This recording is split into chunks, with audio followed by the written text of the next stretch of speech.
النهاردة أنا جاية أحكي لكم عن واحدة من أكتر المواقف المرعبة اللي حصلت لي في حياتي، لدرجة إن الناس اللي بحكي لهم مش مصدقين اللي حصل، فاكرين إني بألف قصة.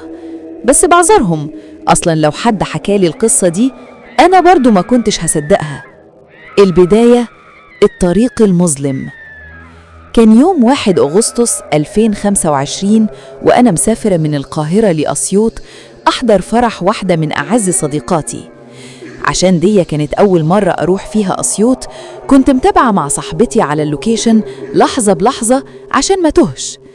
الشمس غابت والجو بدأ يليل عليا، وفجأة لقيت نفسي ماشية في طريق ما فيهوش أي كشافات أو إضاءة. الظلام كان دامس ومفيش أي فرصة أشوف المكان حواليا. كالعادة كل ساعة تقريباً كنت ببعت اللوكيشن لصاحبتي عشان أتأكد إني ماشية صح، فجاء الرد: هو اللوكيشن كده مظبوط ولا أنا تهت؟ يا نهارك أسود، اهربي من المكان ده بسرعة. قلبي وقع ودست الفرامل بسرعة. حاولت أبعت لها تاني عشان توصف لي الطريق، لكن الشبكة كانت ضعيفة جداً والرسالة مش عاوزة تتبعت. حاولت أتصل، المكالمة ما كانتش بتجمع. مديت إيدي بالموبايل من الشباك عشان أجيب شبكة، وفجأة سمعت صوت غريب بيقرب، شبه صوت حيوان بس مش قادرة أحدد نوعه. وقبل ما أقدر أرجع إيدي، حاجة انقضت على إيدي بمنتهى الشراسة، كأنها ذئب أو ضبع، خربشتني أو حاولت توضني وهربت. دخلت إيدي بسرعة وقفلت الشباك، وأنا حاسة ألم رهيب وبتنزف دم من إيدي وكأني تعرضت لسكينة حامية. الموبايل وقع، لكن خوفي منعني أنزله، خصوصاً إني مش شايفة أي حاجة في الظلام. العربية تتوقف والخوف يزيد. العربية رفضت تدور نهائي، حاولت كل حاجة، مفيش فايدة. توتري زاد وفضلت ساعات محاصرة في الطريق. في النهاية قررت أستسلم وبات في العربية لحد الصبح، وقلبي بينقبض من الخوف.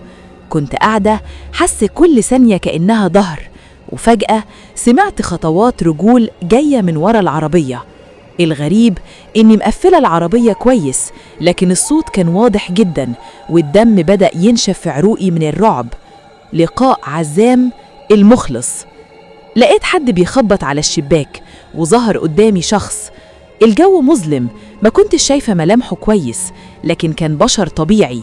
نزلت الشباك شوية أسمعه، لقيته بيتكلم بلهجة صعيدية: انتي واقفة هنا ليه؟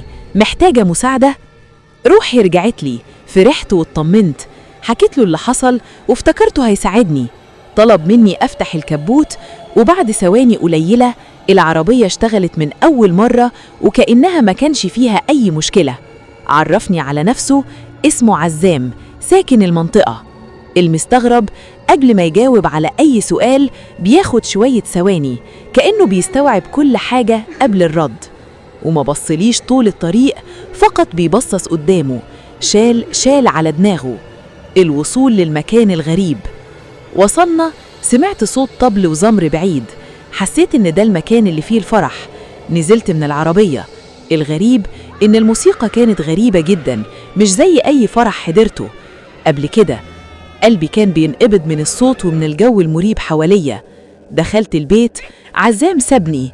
اللي قدامي كان الناس اللي في الفرح، كلهم لابسين نفس اللبس، شال على دماغهم، كلهم رجالة، بشرتهم سمرة ووشوشهم مجعدة.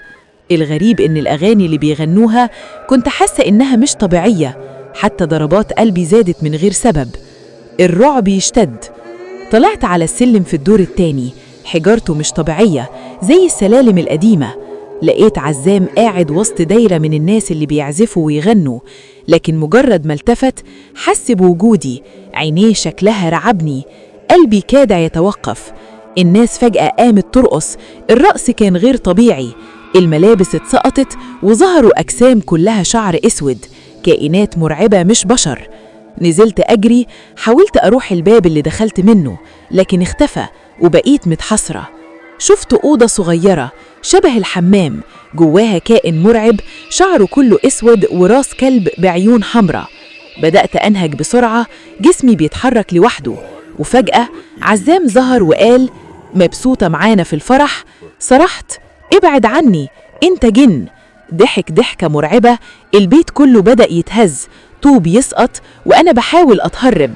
النهاية الصادمة، واحد ضخم نزل على نافوخي، حسيت دماغي اتقسمت نصين وغميت. لكن الغريب، فتحت عيني لقيت نفسي وسط المقابر، دماغي فيها ألم لا يحتمل. لقيت واحد ماسك مية بيحاول يفيقني، طلع حارس المقابر. حكيت له كل اللي حصل، هو كان مش مصدق. صاحبتي وصلت بعد ما اديتها رقمي، واللي لفت نظري العربية كانت واقفة في نفس المكان.